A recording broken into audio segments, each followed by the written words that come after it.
I call it Rape is Political. This is a portrait series of tribal rape victims.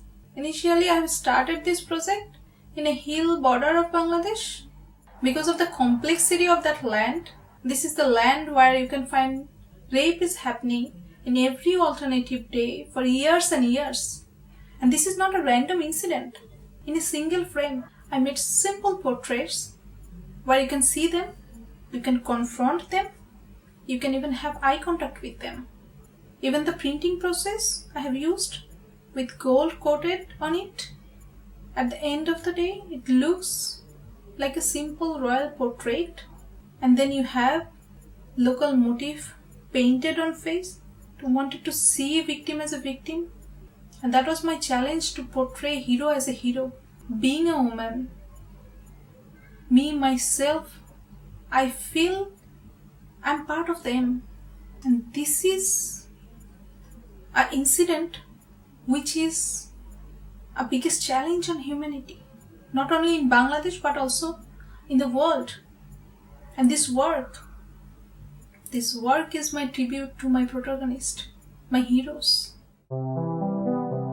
This exhibition explores interfaces between the archival and the contemporary, treading the spaces of activism and art, activism in art, reaching across the Indian subcontinent to Iran, Bangladesh and Myanmar, and thereby proves our affiliation to a linear or monolithic socio-cultural history. Items is a work that asks questions about gender, sexuality and patriarchy. Made in 2013, it was originally created on a commission from the Wilding Festival London to be part of an exhibition titled Mirror of the Open Road. Working with the curator Akhila Krishnan, Items was made as a contextual and topical response to 100 years of the suffragette movement. The work is essentially about challenging a very unidimensional portrayal of women that's popular in Bollywood, as most evidently seen in an item number. I played with these different ideas by creating a series of portraits of women who wear the costumes of item girls, but in a defiant way, challenging the viewer to see them as empowered, three-dimensional characters. The women in these portraits take back the term item and make it their own. This work was made as a collaborative project with active participation from the subjects. The participants in this work, Abina, Dana, Simran, Mandovi, Kajol, Meghna and Pratima, had a certain amount of control in their portrayal. From choosing the item girl they wanted to portray, then physically transforming themselves with costumes, makeup, etc., to being able to choose the final image that was included in the work, it was all collaborative. I made this work in Nagan Studio as an academic project for National Institute of Design and Ahmedabad. Adimala Perumal was a teacher by profession, but a person of multiple talents. He met Kavimani Desivanayampilla, an eminent poet from Kanyakumari district, at an annual function and got a chance to photograph him. Then during the developing process of the narrative, he accidentally dropped that glass plate, so it got spoiled. Perumal was very sad about that incident, and this news somehow went to Kavimani's ears. So Kavimani asked Perumal to visit him anytime for a photograph. From then, the visiting continued, and Perumal documented Kavimani's life till his death.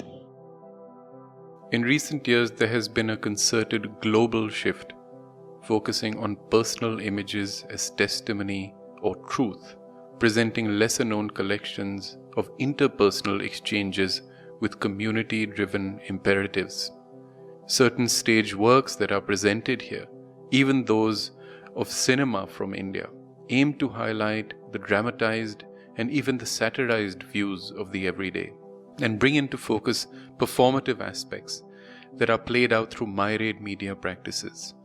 Perhaps also with the inclusion of experimental film, we find that these new juxtapositions are meant to provoke a consideration of majority and minority stances, understanding our cultural past by thinking beyond an empiricist analysis and actually thinking then about a popular consciousness.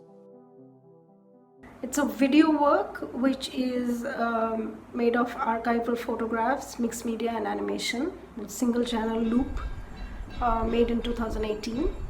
And this work is basically part of a larger body of work which deals with my family archive of family photographs. discarded photographs, which I have reconfigured and reused to suggest newer propositions, newer vistas, as it were, and scanned photographs, which are a series of animated gestures, of images fading in and out of each other, of creating palimpsests, of layers, of erasures. And the point being is to reconfigure time and space, geographies into newer fictions and create new propositions from an existing set of structure. Which is why the name, which takes from a mathematical problem by Richard Bellman called the forest problem. And basically this is as if the images themselves were seeking newer pastures, newer ways of looking at themselves or configuring themselves. The Minute Camera Archive presents reprints, and these were taken primarily between the 60s and the 80s and include residents, pilgrims, itinerant tourists, amongst historical and religious sites, and also the hippies arriving. The two artists featured here include Bharat Bhushan Mahajan, based in Delhi, and Kishan Chand Hemlani, who is a resident of Pushkar.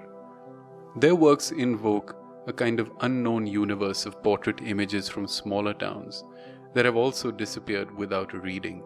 Both artists present unique ventures in analog and also turn our attention to an elided social history. And such collaborations therefore underscore the need for further aesthetic, if not historical scrutiny, by evincing a sustainable link with the craft and culture of the medium in urban as well as non-urban settings. Photo Peshawar by Sean Foley and Lucas Burke was published in 2018. This publication, in the words of Omar Khan, explores the culture of photography in the Pakistani frontier city of Peshawar from the 1940s to the present day, a largely unexplored photographic tradition caught between the creative and conservative forces of both India and Afghanistan.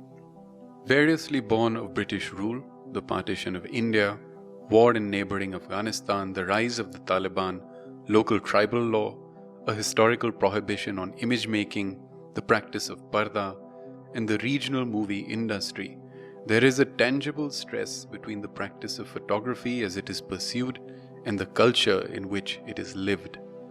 With nearly 150 photographs, photography as a craft is what this splendid volume examines. Photography at the living, bleeding intersection of culture, war, frontier, and fantasy. Azadeh Akhlaqi recreates and stages disappearances and killings in Iran before the turbulent Islamic Revolution of '79, reconstructing these events in a dramatic fashion as an attempt to preserve them. Akhlaqi employs a bystander's perspective, striking an uneasy balance between cinematic fiction and the realities of political violence. Mayco Naing's photographs depict her contemporaries from varying social backgrounds, partially submerged in a bathtub. Questioning whether they will be able to rise above the surface tensions created in the state and embrace their own desires and ambitions, she probes questions of a generational frustration. We have a lot of problems coming out in the democracy new government. Of course, like a social issue, drugs, war, domestic violence, and cries, and river. Of course, this happened already in 60 years, 50 years in the country. Now we are talking in the social platform, and we are talking like a religious problem. We are talking, it's already before. And now we are talking because of we are open. That work was about Berlin Wall. What is Berlin Wall? Is it only one monument or touristy spot? When tourists come, do they interact with the wall, or it is only the background to take photographs? I have been always fascinated with the wall because that is only one wall that has been broken down. After that, 20 new walls come up in our world.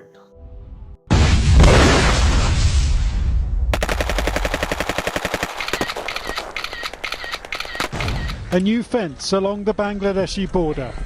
It's inspired by Israel's wall in the West Bank, and it's manned by 80,000 Indian guards. It's now 1,000 miles long, but when it's finished it will be almost double that, the length of America's border with Mexico. I was very much influenced by the work of Beose and Maus. They had photographed detailed all segments of the Berlin Wall in 1984. And another thing is that massive tourism, especially from China, of their increase of economy.